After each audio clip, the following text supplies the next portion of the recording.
बढ़िया लग रही है। Thank you. हमारा लास्ट पॉइंट ऑफ डिस्कशन क्या था? यही था। ये तो हमारा लास्ट लास्ट था। हमने कल क्या डिस्कस किया था? Manufacturing of brick. उससे पहले हम क्या डिस्कस कर रहे थे? कंक्रीट की types of special types of concrete हमने कर लिए थे। और ये कंप्लीट करने के बाद हमने ब्रिक्स के बारे में डिस्कशन किया था कि जो ब्रिक्स होती है उसका इनिशियलाइजेशन से पूरा इंट्रोडक्शन देखा था। उसकी साइज देखी थी हमने। 3 टाइप्स ऑफ ब्रिक्स देखी थी उसके बारे में हमने। 3 टाइप्स की थी हमारी, स्टैंडर्ड या मॉड्यूलर, फिर नॉमिनल साइज थी, और कन्वेंशनल या ट्रेडिशनल साइज थी। स्टैंडर्ड मॉड्यूलर साइज की डायमेंशन थी 19 बाई 9 बाई 9 सेंटीमीटर्स में। अगर बात करें एमएम में आया तो कंफ्यूज मत होना। फिर उसके बाद देखा था हमने मॉड्यूलर साइज ऑफ ब्रिक्स, नहीं nominal. Nominal size of BRICS, nominal size में 20 बाई 10 इंटू 10 सेंटीमीटर्स की डायमेंशन थी। उसके अंदर हमारा मोर्टार मिक्स रहता है। उसके अलावा मैंने आपको एक चीज और बताई थी, ब्रिक्स के अंदर आपको रिलेशनशिप बताया था उसकी एलबीएच में, लेंथ विड्थ और उसकी हाइट में क्या रिलेशन था वो सब। हाँ, 1/2 नहीं था। Length is equal to twice of width plus thickness of mortar. Thickness of mortar ये था। और विड्थ आपको बताई थी हाइट के बराबर रहती है। ये चीज हमने देख ली थी। उसके बाद हमने डिस्कस किया था कि जो हमारी कन्वेंशनल या ट्रेडिशनल ब्रिक होती है उसकी हम डायमेंशन इंचेस में नोट करते हैं।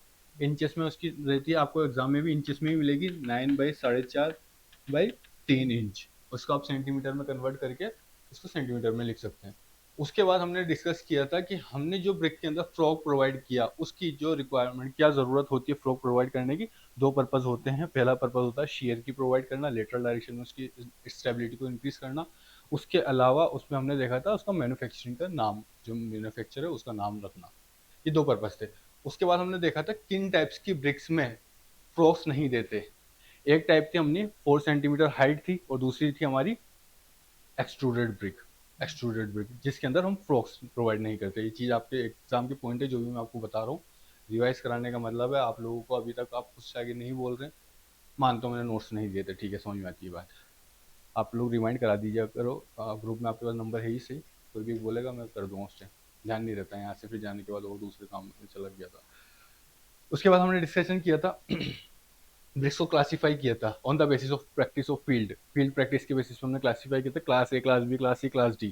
क्लास ए में हमने देखा था जो सबसे बढ़िया क्लास की रहती है, जो भी ये कोड की तरफ से है, क्लासेस कोड की तरफ से हैं। कोड ने कहा जो क्लास ए ब्रिक होगी वो वेल फिनिश्ड होगी, no cracks, no flaws, no wear and tear रहेगा, उसमें स्मूथ शाइनी सरफेस रहेगा, चेरी रेड कलर रहेगा। उसके अलावा उसकी जो एडजस्ट रहेगी वो शार्प रहेगी।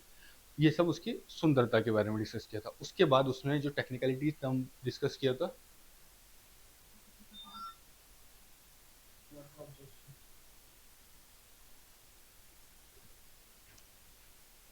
उसके बाद हाँ बिल्कुल वाटर अब्सॉर्प्शन के बारे में डिस्कस किया था। उसका वाटर अब्सॉर्प्शन 12 से 15% नहीं होना चाहिए, इससे ज़्यादा नहीं होना चाहिए, इस रेंज में हो सकता है। और स्ट्रेंथ के बारे में डिस्कस किया था। उसकी compressive strength more than 10 MPa होनी चाहिए। ये था हमारी फर्स्ट क्लास ब्रिक के बारे में।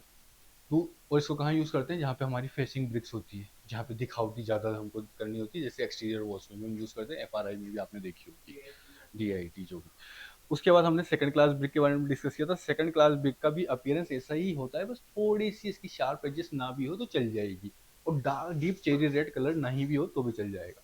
अपीयरेंस लमसम सेम रहती है, बस उसके उसमें जो टेक्निकलिटीज डिफरेंस दिया था वो दिया था। इसकी जो कंप्रेसिव स्ट्रेंथ होती है वो 7.5 MPa से ज़्यादा होनी चाहिए। और वाटर अब्सॉर्प्शन की लिमिट इसमें बताई गई थी कि आपको 16 से 20% ऑफ इट्स ड्राई वेट। जब भी मैं परसेंट बोलूँ ऑफ इट्स ड्राई वेट आएगा। उसके बाद हमने क्लास सी देखा था। क्लास सी थी हमारी जो अंडरबर्न थी। अंडरबर्न यानी कि कम पकी हुई, और वो सॉफ्ट रहती है और ऑरेंजिश कलर की रहती है। सॉफ्ट रहती है यानी कि लोड बियर नहीं कर पाएगी।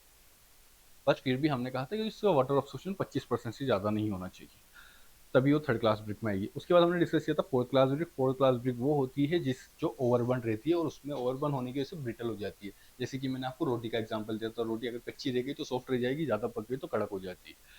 ये हमने डिस्कस किया था on the basis of field practice. अब उसके बाद हमने डिस्कस किया था on the basis of its compressive strength. Compressive strength के बेसिस पे मैंने आपको इसकी पूरी रेंज बताई थी, 35 से लेके 3.5 MPa तक। कोड हमारा 35 MPa से ज़्यादा स्ट्रेंथ की ब्रिक के बारे में कमेंट नहीं कर